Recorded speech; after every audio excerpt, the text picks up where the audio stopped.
Hi, I'm Wayne LaPierre, head of the National Rifle Association, and I'm here in New Orleans, and I'm going to show you for the next few minutes something that will shock you, and I guarantee you you've never seen it before, because it's something the big media companies in this country didn't show you, because they said it would never happen.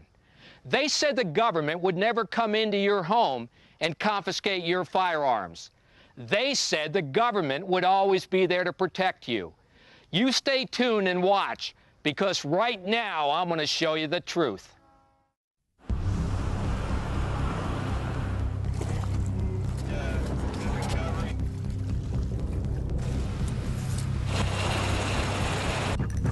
Police, open the door! They had AR-15s or M16s. They were pointing at us. They told us, put your hands up in the air.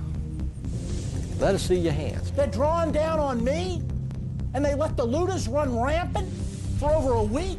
Are you kidding me? I really thought they were going to kill me. I really did. They didn't care what your rights were. They were going to deny them. You're letting the thugs get away with everything, and you're coming to honest, good citizens and taking away their protection, and it is wrong, wrong, wrong. But still, the order had been given for police and National Guard to go house to house, often with guns drawn, to evacuate residents and confiscate their firearms. No one will be able to be armed. We will take all weapons. It was a human drama with emotions and tensions running high. Patty Connie is still trying to recover physically and emotionally. They really did a number on me. From the day police forced her from her home. It was traumatic. All of a sudden, they were banging on the front door, the side door, and the back door. And they said, let us in. Patty tried to explain. She was on dry land, she had plenty of food and water, and didn't want to abandon her dogs. But it didn't matter. If you see 6 or 8 police that look like linebackers pushing you in a corner, you're in shock.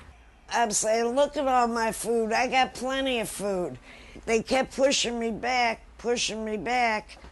and ended up like this. Then, Patty showed them a small revolver she was carefully holding in the palm of her hand. A camera crew was there to capture what unfolded next. I said, it's not even loaded. And I dropped it on the floor. You got a gun, look. Well, they punched me in the face. Look now. Look at my black and blue marks. Look at what they did to me. They dragged me out of here. How could this happen in America? You're treated like a criminal, and you did nothing wrong. So your rights are really out the window. Richard Styron was in his friend's bass boat trying to salvage his gun collection before the looters stole it, when they got stopped by a St. Tammany Parish Sheriff's boat. And we've had policemen tell us that that's what they wanted us to do, but not the sheriff in St. Tammany. They just wanted to confiscate them from us. We felt like criminals at the time when they come up to us with M16s or AR-15s, whatever it was, but there was 4 of them with rifles and holding on us. He said, be thankful we're taking your guns here. Why should I be thankful? Well, if they catch you with them on land, they're going to take you straight to jail.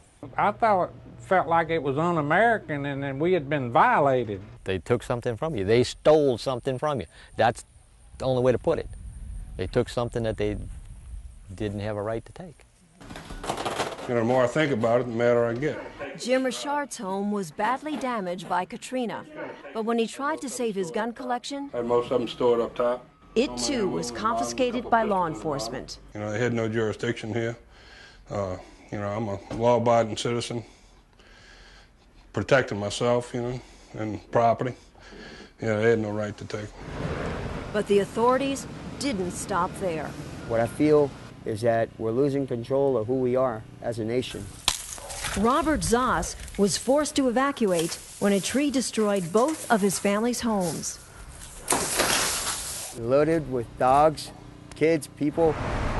Then, as they were exiting through downtown, the unexpected happened. These cops came out of nowhere, said stop, and asked, do we have weapons in the car? And I Told him, yeah, I do. He said, get out the vehicle. Had us all sit cross-legged in front while they searched the vehicle. But Robert couldn't believe what he watched police do next to his rifle and his friend's pearl-handle revolver. I saw them smash her gun given to her by grandmother, grandfather, just against the curb. The other things that they busted up, the .22 rifle they busted up, these were police officers that went too far. A breakdown in law and order. There was mayhem. New Orleans police did not have control of the city anymore. The safety net had snapped. Phone lines and cell towers were down. 911 wasn't answering the phone. Our police department wasn't answering the phone. You couldn't find a policeman. They had no police or military presence in this neighborhood whatsoever.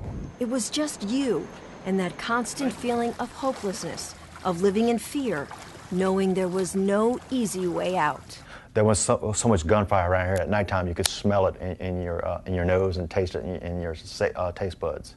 The post-Katrina world turned right and wrong on its head. Looters ruled this city for over a week post-storm without fear of law enforcement. Your rights were just done away with.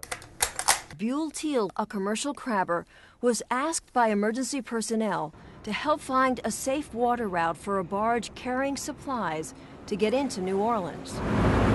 Then suddenly, a sheriff's boat with 5 officers on board, armed with automatic rifles, sped towards them. They didn't just have them pointed from their hip, they had them up at their shoulder and asked if we had any weapons on board. I told them yes, we had 2 weapons. They said, get at the back of the boat with your hands in the air. We're coming aboard to search. Search and then seize Buell's firearms. And when Buell asked for a receipt, the officers flatly refused. You got a Second Amendment law on the books, and it's just total disregard for it. They violated my rights as far as search and seizure. They had no search warrant. Most of the people we talk with say they are living proof of what will happen if we let it. Our guns confiscated, our individual freedoms taken away. That's not Louisiana. That's not America. Absolutely not. Nazi Germany, Cuba, People's Republic of China, North Korea, yes, but not America. Not America. Heed the warning of what this was. This is like Australia. All of a sudden, boom, they got our rights. This isn't freedom. If it can happen to me, it can happen to anybody. It means a lot to me now because I know what it feels like to have them taken away. If it wasn't for the NRA, we probably wouldn't be too long down the line that we wouldn't be able to own guns. Life will never be the same for us again.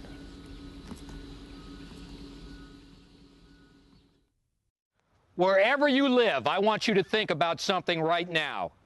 If I'd have been standing here 2 years ago and told these folks that a year from now the government would be coming into their house and taking their firearms away at a time when there was no 911 and no police protection at all, they might not have believed me. And yet it happened, and we're going to make sure it never happens again. So wherever you live, let's not get caught in the bind of what happened to these folks in New Orleans. Pick up the phone right now. Call the National Rifle Association. Join our organization. And I promise you, we'll protect your freedom forever. Call the NRA today. Join, renew your membership, upgrade your membership, or contribute to protect your gun rights. Call 1-877-NRA-2000.